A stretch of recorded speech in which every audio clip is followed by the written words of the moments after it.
To the top, I'ma make it. Niggas just can't take it. To the top, I'ma make it. To the top, I'ma make it. To the top, I'ma make it. To the top, I'ma make it. Niggas just can't take it. Yeah. Yo, energy and the juice. Juicy win after juice. Anything's possible. Anything's possible. Yeah, you know what I'm saying? Brooklyn Bridges was in full effect tonight. Another 40-point game from Mr. Efficient himself. You said Kevin. We traded who? Who did we trade? Brooklyn Bridges. Come on. This dude is averaging like 27. Bridges, this dude's averaging like a 50, 40, 90, 27 points per game ever since he's gotten with us. Yeah, we cook it tonight. We cook it up tonight. It's beautiful. This dude is already a top 20 player. At least. Come on. True star in the making, man. Make sure you guys hit that like button. Sorry we late to the party a little bit, but we here. Let me shout out the chat. Yo, Brooklyn Bridges, man. You know what I'm saying? I gotta get a Brooklyn Bridges like drop or something. Bro. Yeah, he might be the next jersey in the inventory because the only next jersey I have right now was Benjamin Simmons. Benjamin David Simmons. Ben 10.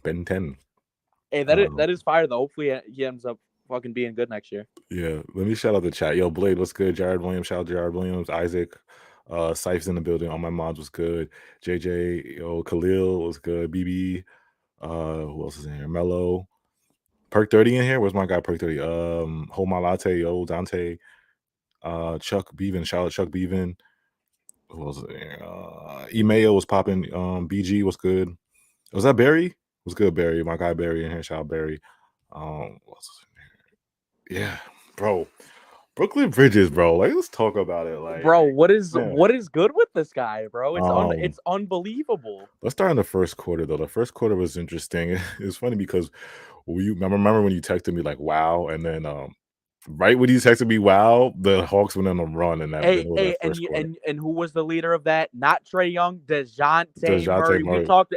Did AJ not talk about this in the preview? Yeah, we talked about DeJounte. And when we talked about that, bro, I was like, who should we take away? And it looks like Jacques Vaughn went with Trae Young this game. He was like, you know what, I'm taking away Trae, and let's see what DeJounte Murray and the company can do.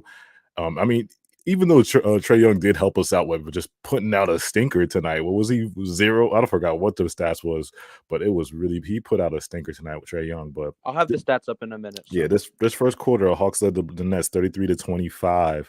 Mikal had 13 points. CJ had 4 points. DeJounte Murray had 13 points. So he started off hot, like Rage was saying. Now with 6:56 left in the second quarter, the Hawks led the Nets 45-39. Now, even though we were shooting so good, the Hawks had 10 offensive rebounds and 8 more shots than us at that moment. 10 second chance points. They were going crazy on the boards early on, and that gave us trouble. Even though it was looking good in the beginning, but the Hawks were kind of staying with us, making runs to counteract our runs. We were just kind of getting out hustled there. And honestly, when we ended this game, it makes you realize that a lot of this stuff it's not really a skill issue. It's all based upon effort, because when you went to that third quarter, the effort went up. You were able to get good stops, and you had an offense. It was a 42-24 third quarter. Yeah, that's crazy, bro. Like, that third quarter, we're gonna talk about it. That third quarter was insane. Shout out 8 turnovers. So we had 8 turnovers before halftime, and I think that's kind of what kept the Hawks in the game. And now at halftime, the Nets led the Hawks 59-55. Brooklyn Bridges had 20. Joe Harris had 9 points off the bench. We're going to talk about Joe too. And then did a great job of defending at holding Atlanta to 38% shooting from the field, 18% shooting from 3. Damn. What did you think? What was the key for us to locking down Atlanta tonight? I mean, besides Trae Young having a stinker, what do you think was key for us locking Atlanta tonight, bro? Well, like you said, you were able to stop Trae Young. I mean, he was 3 of 12 0 for 5 from the 3-point line, 4 of 4 from free throw. He had some points. But other than that, I mean, we were kind of cracking down on everything. When we were able to completely stop DeJounte Murray going into that third quarter after he did have a pretty good first quarter and for first half. Yeah. Well, we were on everything. And the effort level was definitely raising going into the third quarter. And you know what? Props to the players and props to Jock Vaughn. I think he coached a great game tonight. I loved how we went into that third quarter.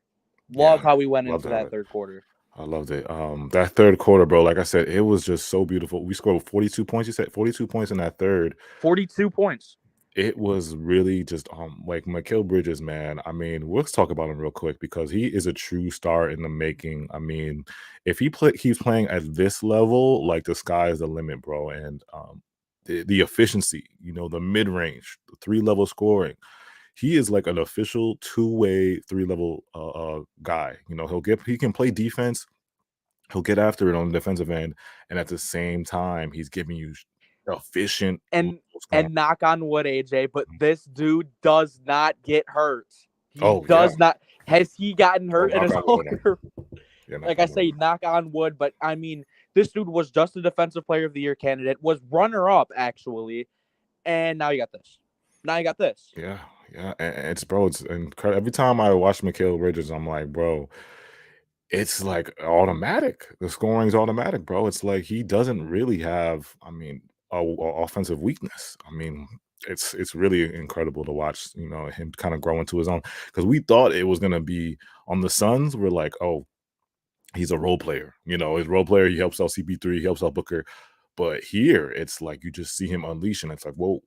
This guy this guy might be a star. He might be a star. Yeah. Unbelievable. I mean, he is averaging superstar. Yeah, I remember you were telling me the averages the other day, like 27 on a crazy efficiency. And the thing is, the 27 makes even more. It's even more crazy because 1, he is so efficient, and 2, he is arguably the best. He's arguably our best wing defender. Oh yeah. I mean, I mean, besides him and Claxton are probably our best defenders right now. And I want to mention someone else, Dorian Finney-Smith. When that guy is hitting 3-pointers, and I want to give I will do it. This was a big game for Spencer Dinwiddie. He didn't shoot the ball well at all, but he facilitated amazingly. It was great. When you have a Spencer Dinwiddie who's calm and just playing the role, playing a point guard role like he's been put in. He looks great. He was able to, when you have guys who are people who rely on getting set up on, that's just the players. They live off of getting set up. Yeah, catch and shoot. Wing defender. Dorian, Cam Johnson in a lot of instances. Mikal's been above and beyond, but he still can be set up. Yeah. Look how great the team looks when you have a guy who's just dishing it out.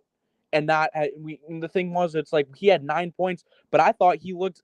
I think this was one of his best games as a Brooklyn Net. Yeah, it's crazy because, like I said, I love Dinwiddie this game. I had no complaints about Dinwiddie because you see the effect when he goes first point guard mode. When he goes point guard mode, I mean, and he doesn't really force a lot of shots.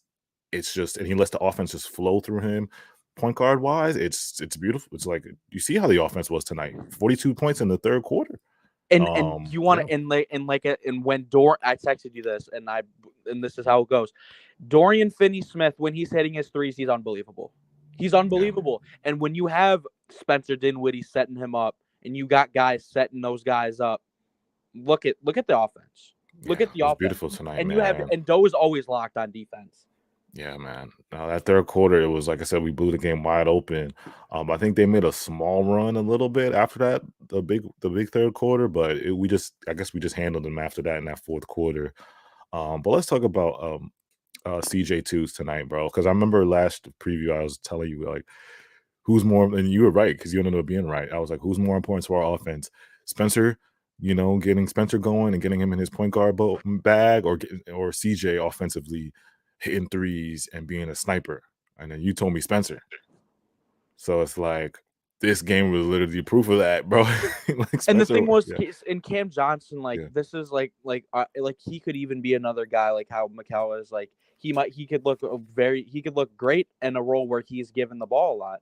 But it's just for me. It's like every time Spence has a good game setting people up, it seems like we win. And with CJ, you never know, right? Yeah. You never know. But when Spence is facilitating well, he isn't turning the ball over a lot. I mean, Spence had 2 turnovers tonight. That's phenomenal. Beautiful. Yeah, it's great. Phenomenal.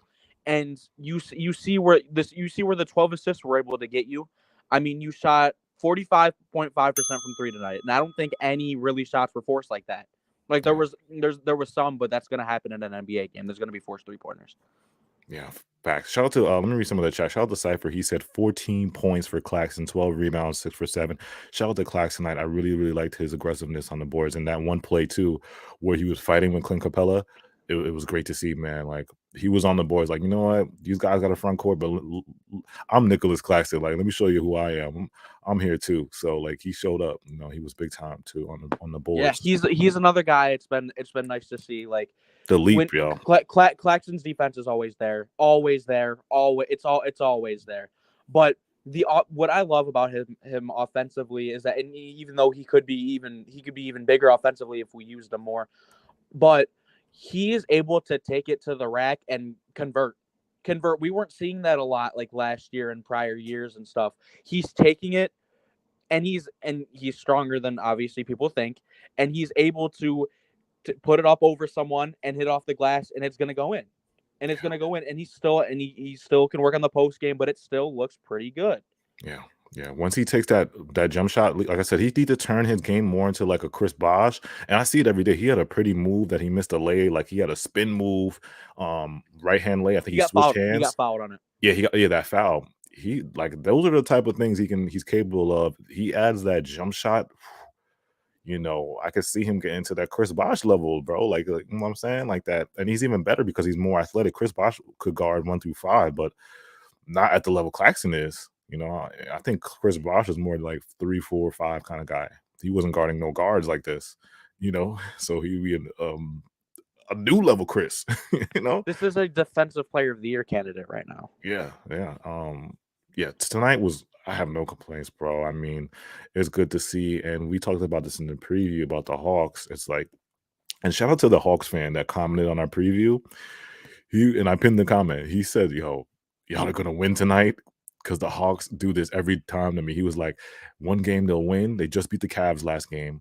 And he was like, tonight, he's like, against y'all going to win because we're going to Hey, he mentioned Trae Young. He mentioned Trae Young. He mentioned Trae. He go in the comments, y'all, in the last video. He said that this is from a Hawks fan. He was like, yo, if Trae Young is not good next year, I want him out. He was ready to trade Ben and a couple picks or whatever. He had a package for Trae Young already. And I was like, damn. Like Trae's like that, like Hawks fans. That's how y'all giving it up, like that's kind of wicked. And then it showed. I mean, like you saw, like their team looked better when DeJounte was doing it, and when Trae was out there. Let me just look at Trae's plus minus real quick. I mean, I know they got destroyed, but it was different. It was bad. Minus 33. So that's the biggest for any player on that team. Let me know in the chat right now. Was it Trae that was just doo-doo tonight? I know he was doo-doo. Or is it that our defense? Was it our defense or was it Trae that's doo-doo? It was a mixture of both. I mean, let me know in the chat right now. Put in the chat the doo-doo or let me know in the chat. Trae being doo-doo or was it our defense that locked up Trae? Let me know right now. Isn't it crazy that like it sucks talking about the what ifs with Ben Simmons because it's like, you know, all we've been talking about is what if, and then we get it and we're like, oh damn, and then we have injuries, but it's like I think about it and I'm like, imagine an actual Ben Simmons with a team like this who thrive off of being set up. Oh my God. Up for like if Dorian. We had a real Ben Simmons. If we had, like I said, I texted you that, bro. I was like, it will take a miracle if we can get that. Bro. It's a dream if we can get Philly Ben. But this guy, this Ben Simmons, right? When he was, like I said, it sucks talking about the what ifs, but this is facts here. Yeah. When he in one of his seasons, he led the league in 3-pointers on assisted. Bro, and he's and a 6'10" guy who's like run. Oh my, it's a dream. It's a dream. I can only dream, but it's like imagine if Ben Simmons was here. That's what I'm saying, because you think about tonight, right? Look how effective Spencer was with 9 points and 12 assists. That's a Ben Simmons game. 9 points, 12 assists, like that type of game. You know what I'm saying? So it's like, just imagine you put Ben at that, and then you add on the defensive side of things, and you add on the Yeah. rebounding. Yeah, see, basically they're saying John Collins was doo-doo. Yeah, he was doo-doo tonight. He was just shooting. Why was John Collins just shooting threes? There was no point. They don't know how to use him. Yeah, they don't know how to use him. With DeJounte and Trae Young and I don't know how you're gonna make. They didn't put John Collins in the post. Nothing. They just use him like they're terrible. He shot 6 threes and missed all of them. Yeah. Yeah, John. Oh yeah, the chat is going crazy on John Collins right now. No, but isn't it crazy that he's been in talks for trades for like 8 years and he still has not gotten traded? And we thought it was gonna be it was like, this is the year. Shams put out, oh, the Hawks are looking to trade John Collins. Well, he didn't go anywhere. Yeah, I mean, look, the chat's going on John Collins. I was on the John Collins wave when we had our stars, but now that we don't have stars, it's like, yeah, it makes a lot less and less sense. Yeah, I'm like, okay, whatever. We don't got stars, so yeah, you're good off. I'm good off John Collins. I don't care no more. Shout out to Saif. He said Dinwiddie with the Nets, 22 games, 8.5 assists, 2.3 turnovers, a 3.7 assist turnover ratio, and he is 13th in assist turnover ratio. Yeah. Dinwiddie's a bad man when he's facilitating. I heard, and I was on Spaces, and I heard Cash say like he's like second or third in assists after the All-Star break, and I was like, yo, he's passing that thing, bro. He's passing that rock, bro. Not gonna hold you. Shout out to the chat, bro. Hit that like button first. What we want to talk about next? Oh, Joe Harris, man. Joe Harris. What is his role going to be going forward? Because I know there's a lot of smoke going around. I mean, we know CT doesn't really get burned no more. But the Joe Harris that's done. That's so done. I guess the Cam Thomas thing is not, because the 3 minutes he got tonight, he was completely disinterested. He didn't want to do shit, and he took one shot that he just kind of chucked up. We're going into the playoffs now, bro. We're a playoff team, 6 seeds. It's going to be Philly, most likely. Is Joe Harris going to be? I think about the rotation, because the rotation is going to be 8, 9 guys. It's going to be, you got to choose your 8, 9, and you know it's going to be a tight rotation. Guys are not going to play some games. It's going to be matchups, you know. Yeah, so and you is Joe Harris part of that rotation for you in that playoffs, bro? So you start off with, obviously, you have Dinwiddie, you have Claxton, you have the starting 5 that's been the starting 5 the whole year. Ever since this team got together, you have the starting 5, right? Yeah. Royce O'Neal's going to get burned for sure, and I think he does deserve it. He has been playing pretty well ever since trade deadline. So that's 6 right there. Yeah. Joe Harris is 7. Yeah. Joe Harris is 7. Based on matchups, Day'Ron Sharpe. You're gonna need Day'Ron Sharpe in the Philly series. You got 8, and you can put in Utah. You can put in Seth Curry. Just depends on what you need. It really is matchups, but the guys who are for sure gonna get burned when you go into the playoffs, our starting 5: Royce O'Neal and Joe Harris. For sure, you will always have that. So I see some people are saying they were going to phase Seth out, phase Seth out the lineup in against Philly. But I don't know, man, because I think for some reason Seth goes crazy when he plays Philly. I don't know what it is, but in a Philly series, I want the stars that we have, right? Royce O'Neal, Joe Harris, Seth Curry, and Day'Ron Sharpe. Because for some reason, when Seth sees his father-in-law on the other side, it's like he turns into Steph. He does like it. He turns into Steph. You remember how many times we played Philly and he goes crazy, bro. And he walked in front of their bench last year. Yeah, he was shooting threes, looking at Doc like, yo. And this year, right? He had like a 30 points. He had a 30-some point game. He kept us in that game when we played him. Yeah, for some reason, I don't know. We'll see, bro. Like, that's a good question. And another guy that you can put in depending on how things are going. If you need some offense and you need someone to push the pace, Edmund Sumner is there. Yeah. Oh, see, I forgot about Sumner, bro. He's very situational though. Like if our offense is questionable and we're just kind of stagnant, I think Sumner is perfect to put in. Yeah, I agree. Let me read some of the chat. Oh, Steve Nash is in the building. Shout out to Steve Nash. He's in the building right now. Roshi said, "Can we get Jimmy Butler?" I don't think so. Not next year. What? No. What? I don't think you can get Jimmy. There was a lot of Trae Young hype, but I think that Trae Young hype is down now. Hey, I was a part of the Trae Young hype.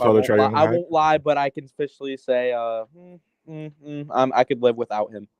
So let's say going forward, Brooklyn Bridges is this new star right now. Like, is that your star? Bridges. Is that your star? Or you want to add something to the to the pot? I don't know how I feel just yet. Like I still got to see more stuff. I want to see how what this team does going into the draft and see what we do with our picks. But I just kind of like want it, and I don't know how like much like if Dinwiddie can be consistent with playing a point guard role, right? It'd be interesting, but I still if you can get a first option like point guard somehow, and maybe you draft a point guard and that's really able to develop. I think that's what you have to do. I think finding like the perfect point guard is what that is. But I mean, like if Dinwiddie can keep his job, then he doesn't deserve to be like if he can keep assisting the ball and just scoring when he needs to. I mean, who knows? Yeah. But if you do that, I'm still kind of like but even with Spencer like looking really good, how far can this team really go with the guys that we have right now? Yeah. No, you pose a good question right there. You pose a good question, and it's like you want this team to do good and exceed our expectations, bro. Because it's like, I'm going into the playoffs. I think we can. Philly, every time like I see this team play well, I'm like, it just edges me closer. Like Philly might be able to take a couple games from them. And wouldn't it feel good to beat the shit out of Philly? Yo, I would cry tears of joy if we beat Philly. If we beat Philly in a series, I will cry tears that would of joy. make a grown man cry. Yeah, it would make a grown man cry if the Brooklyn Nets beat the Philadelphia 76ers. My life would be complete. I don't care what happens after that. Oh man. But like I said, it's like I don't know how you feel, but it's like if Spencer Dinwiddie can play like a point guard like he's been playing, right, and assisting the ball and scoring when he needs to, what do you really want to upgrade? I mean, obviously you have bench pieces which is true, but it's like even with the starters that we have, right? I mean, what do you do in that aspect? Like, what do you upgrade if Dinwiddie's looking really good? Because I mean, I don't know.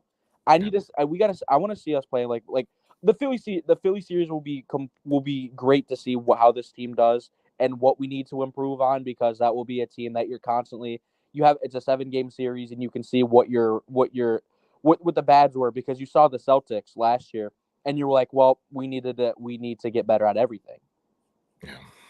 And who knows what that can be this year, because you have a whole different team. Everything's different. Obviously you have Mikal, but you're not going to rely on him every game like to do everything. It's not going to happen. We still probably not going to be used like Kevin Durant every game. Yeah, but true. Make sure you guys hit that like button, man. Subscribe, follow us on Instagram. That's Kingdom1 on Instagram. Man, this was a dub. This is a great dub, man. I love tonight. Tonight was just when Brooklyn Bridges started really cooking in that third. I just got so hyped. I felt so good tonight, bro. Like, I'm like, yo, this win made me feel happy, like genuinely happy. We really didn't do anything bad when we went into that second half. Like, my gripe in the beginning was we kind of got out hustled and we were letting threes go by sometimes, and our offense was kind of like we were kind of just settling for shots when we should have been attacking Trae Young at points. Those were my gripes in the first half. But then you go into the second half and it was beautiful. So I really don't have any complaints in this game at all. One last thing, because we go 42 points from Bridges, 16 from CJ.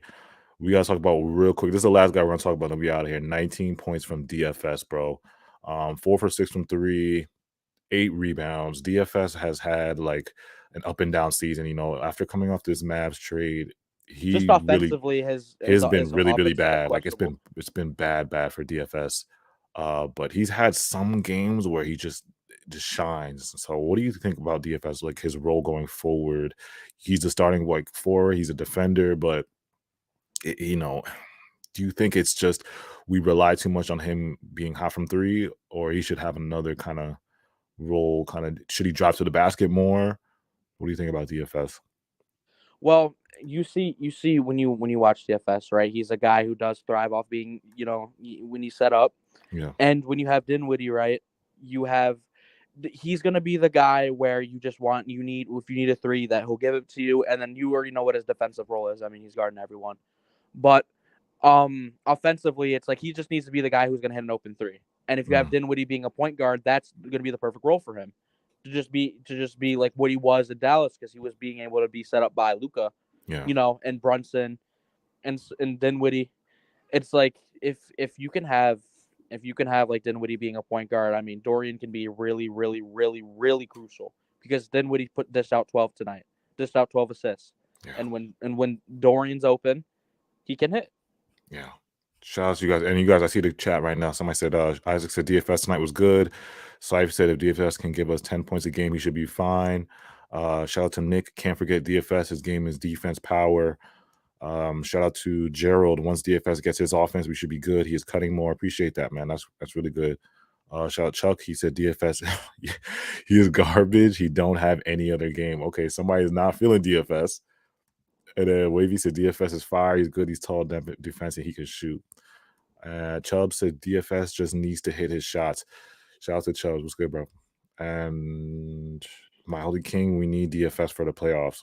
I agree. I think we could use DFS as a primary defender on Harden, on a couple of guys. Like, actually, Jaden McDaniels. Is it Jaden or Jalen? Which one? Jaden McDaniels. He could be a guy DFS can focus in on, to stop. Maybe off the bench, they get Maxey. So we're going to have our hands full with Philly, bro, because it's like all these guys, we're going to need somebody to guard Harden, somebody to guard Maxey, and then we got to deal with Embiid just going crazy in the paint. So it's Jalen. I keep getting those dudes. It's Jalen? Okay, it's Jalen. It's Jalen. I keep getting the twins wrong, bro. I thought it was Jaden. Roshi, somebody said Jaden. Is Jaden or Jalen? No, it's Jalen. It's Jalen. It's Jalen. It's Jalen. It's Jalen. It's Jalen. It's Jalen. It's Jalen. Yo, y'all keep doing this to me. Don't do this. I didn't do, but it wasn't my fault. It was. That's not even. I'm not even the one saying this right now. It's not right. You don't know. All right, y'all. Appreciate you guys, man. Hit that like button. We'll be back. What's our next game, bro? Our next game is Sunday. Sunday against Utah. Okay, then we get the win. We get the dub. I think that could be a dub. A little dub. 8, and we're in when we have. So we got the Jazz. We got the Timberwolves. Are all going to be good games because they are teams that are fighting to be in the playoffs / play in and all like that. So those will be good games. You're at home for both of those games. Then you play the Pistons, Magic. I'm gonna be at Tuesday. I'm gonna be at Tuesday's game. I'll be at Wednesday's game. Hey, we all right, y'all. We'll be back. Make sure you guys energy and the juice. Juicy winner. Anything's possible. Anything's possible. Anything's possible.